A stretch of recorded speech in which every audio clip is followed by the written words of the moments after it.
কেমন আছেন? আসলে আমাদের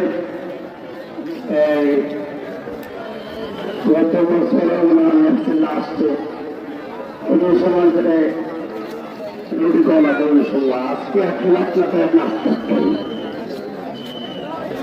নাস্তার টাইম বেড়ে না।